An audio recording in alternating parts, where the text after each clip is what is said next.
জিন দিয়ে মানুষের চিকিৎসা করা সম্ভব কিনা। সম্প্রতি কুষ্টিয়ায় এক বোনকে দেখলাম, তিনি জিন দিয়ে মানুষের চিকিৎসা করেন।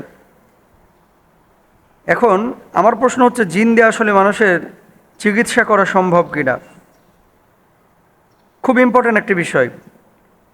সুলাইমান আলাইহিস সালাতু ওয়াস সালাম জিন দিয়ে কিন্তু মসজিদ নির্মাণ করেছিলেন। আপনারা জানেন, জিনের সহযোগিতা নিয়েছিলেন। মানুষ কখনো কখনো জিন দিয়ে ভালো কাজ যদি করতে চায়, জিনকে আনুগত্যে নিয়ে এসে, তাহলে এটা কিন্তু জায়েজ আছে। তবে হ্যাঁ, বদজিন যেগুলো আছে এগুলোকে আনুগত্য করে, এগুলোকে কাছে নিয়ে এসে মানুষের খারাপি করা, এটা কোনোভাবে জায়েজ নেই। কুষ্টিয়ার কুমারখালীর কথা যখন বলেছে এ বোন, আমি খুঁজলাম যে কোনো ভিডিও আছে কিনা এটা নিয়ে। পরে দেখলাম যে আসলেই তো very interesting. Jamuna television news করেছে। থামেন।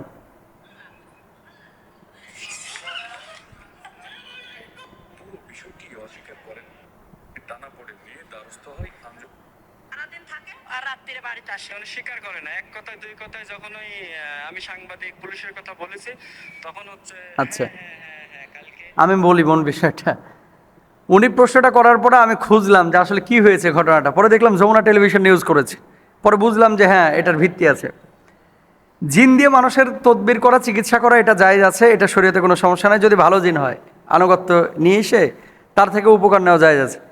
এই মহিলা যে কাজ করেছে, এই মহিলা আল্লাহু আল্লাহু জিকির করে মানুষজন দাঁড়ায় থাকে, আমার কাছে জিন এসেছে। সম্ভব, জিন নিয়ে আসা সম্ভব। যারা তদবির করে, চিকিৎসা করে, আপনারা জানেন। কিন্তু কিছু কিছু ফাউল কবিরাজ বাংলাদেশে আছে, যারা বিভিন্নভাবে উল্টাপাল্টা তথ্য দিয়ে পারিবারিক ঝামেলা বাঁধায়। মহিলা এসে, মানে আরেকজন মহিলা যিনি অসুস্থ, তার কাছে জিজ্ঞেস করেছে, আমার হাতটা দেখে বলেন তো যে আমার কি অবস্থা। হাত দেখে বলছে, তোর স্বামী তো দ্বিতীয় বিয়ে করছে, শহরে বউ নিয়ে থাকে, তোর স্বীকার করে নাই, আমার জিন বলেছে। এরপরে স্বামীর কাছে যাওয়ার পরে তো মারামারি, যে কবিরাজ বলছে, কবিরাজের কাছে নাকি জিনে এসে বলে গেছে শহরে বউ নিয়ে থাকে। এমন পর্যায়ে চলে গেছে, এটা থানা পুলিশ পর্যন্ত হয়ে গেছে। সাংবাদিকের ভয় দেখাইছে, তারপরে স্বীকার করেছে যে না, আমি বলি নাই। যেই কবিরাজগুলো এই ধরনের কোনো কথা বা অ্যাটিটিউড দেখাবে, দেখেন, জিনের ঠেকা পড়ে নাই যে আপনার স্বামী কোথায় গিয়ে পরক্রিয়া করতেছে, কোথায় গিয়ে বিয়ে করছে, কোন হোটেলে গিয়ে কফি খাইতেছে, কোন হোটেলে চা খাইতেছে, সকালবেলায় পরোটা খাইছে না ডিম খাইছে, আলু ভাজি খাইছে না ডাল খাইছে। জিন আই সেইগুলো বলে যাবে, এগুলো জিনের ঠেকা পড়ে নাই।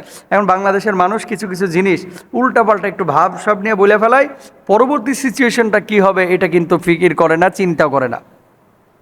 এলাকা ভিত্তিক যে সমস্ত কবিরাজগুলো আছে, কবিরাজগুলো থেকে সাবধান।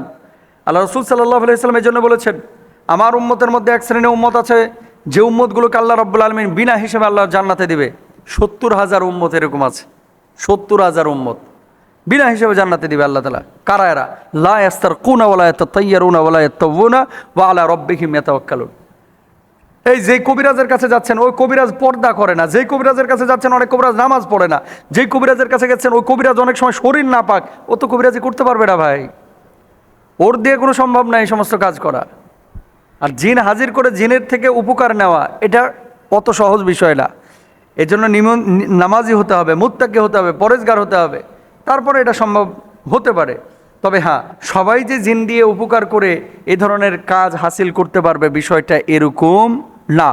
এলাকাভিত্তিক কবিরাজ, আমার বাড়ির পাশে যে ঈদের ছুটিতে গেলাম রাজশাহী, আমার আপন ভাইয়ের শ্যালক সারাক্ষণ জিমায়, মাথা এখানটায় চিনচিন করে গোল হইয়া, বয়স বেশি না, 23-24 বছর বয়স, বুকের বাম পাশে ব্যথা করে, কামড়ায় ধরে থাকে, হঠাৎ সুস্থ, হঠাৎ অসুস্থ। তা আমাকে বলতেছে আপনি তদবির করে দেন। আমি তো তদবির করি না, চিকিৎসা করি না। কারণ আপনারা জানেন, এই সমস্ত চিকিৎসাগুলোতে যে করে এর পরিবারেরও ক্ষতি করে। তো এই জন্য অনেকে নিজে নিরাপত্তা লাভ করে, নিরাপত্তা সহকারেই তারপরে এই কাজগুলো করে। তো ওখানকার স্থানীয় একজন ভাইয়ের কাছে নিয়ে গেলাম, যিনি একজন মসজিদের ইমাম খতিব। নিয়ে যাওয়ার পরে উনি দাঁড় করাইলেন, কিছু দোয়া পড়লেন, যে দোয়াগুলো আমি জানি কি পড়েছেন। দোয়া পড়ার পরে পেছনে একজনকে দাঁড় করাইলেন, যে তুমি দাঁড়াও, যদি দেখো যে সে পড়ে যাচ্ছে পেছন থেকে ধরে রাখবা, জেনে নেবা তার কাছে বদজিন আছে। তো যাই হোক, পরে দোয়া পড়লেন, দেখলাম ছেলেটা কাঁপি শুরু করে দিয়েছে, একেবারে কাঁপতেছে চরম আকারে। আমার ভাই শ্যালক আর কি। পরে পেছনে পড়লো না, এবং বারবার জিজ্ঞেস করছে যে কোথা থেকে এসেছো, সে জবাব দিল না। একবার পাঠার গোস্ত খাইতে চায়, আর একবার মিষ্টি খাইতে চায়, তার অ্যাটিচিউডই অন্যরকম। এটা মানুষের অ্যাটিচিউড হতে পারে না। পরবর্তীতে জানা গেল অন্য জিন তথ্য দিয়েছে যে এই ছেলেটাকে একটা বোবা জিন, এবং যার বয়স কম, এই ছেলেটাকে এই জিন এভাবে ধরেছে। তো এই বোবা জিন যে তাকে ধরেছে, এই বোবা জিন তার মূলত ক্ষতি করার চেষ্টা করেছে এবং তাকে অসুস্থ করার চেষ্টা চালিয়েছে, কিন্তু এই ছেলেটা রক্ষা করতে পারে নাই, ওটাকে কন্ট্রোল করতে পারে নাই বা নিরাপত্তা লাভ করতে পারে। নামাজ ঠিক মতো পড়ে না, পবিত্র অবস্থায় চলে না। পরবর্তীতে উনি অন্য জিন দিয়ে এই জিনটাকে সরালেন। এটা সম্ভব। এবং সুলাইমান আলাইহিস সাল্লাতু ওয়াস সালামের জামানাতে এমনটা হয়েছে। নবী সাল্লাল্লাহু আলাইহি ওয়াসাল্লামের কাছে জিনেরা বায়াতও হয়েছে, আল্লাহ নবীর পেছনে জিনেরা নামাজও আদায় করেছে। সুতরাং এটা সম্ভব, মানে মানুষ যদি উপকার নিতে চায় তাহলে সেটা সম্ভব। কিন্তু কোনো মানুষ যদি এর দিয়ে আরেকজন মানুষের ক্ষতি করতে চায়, এটা তার জন্য হারাম, এটা জায়েজ নাই। ও তাআওয়ানু আলাল বিররি ওয়াত তাকওয়া ওয়ালা তাআওয়ানু আলাল ইসমি ওয়াল উদওয়ান। তোমরা সৎ কাজের ব্যাপারে একে অপরকে সহযোগিতা করো, অসৎ কাজের ব্যাপারে কেউ কাউকে সহযোগিতা করো না। সুতরাং যদি আপনারা এই কাজটা করতে চান, বৈধভাবে, বৈধ ওয়েতে আপনারা করতে পারেন। অবৈধভাবে যদি কেউ এটা করে, এটা হারাম সম্পূর্ণরূপে। আপনাদের কাছে বলি, এই ধরনের কোনো প্রশ্ন থাকলে আমাদের কাছে পাঠাবেন লিখে, আমরা এই প্রশ্নগুলো পরবর্তী সময়ে ইনডোরে আলোচনা করে আপনাদেরকে সমাধান দেওয়ার চেষ্টা করব। আল্লাহ তৌফিক দান।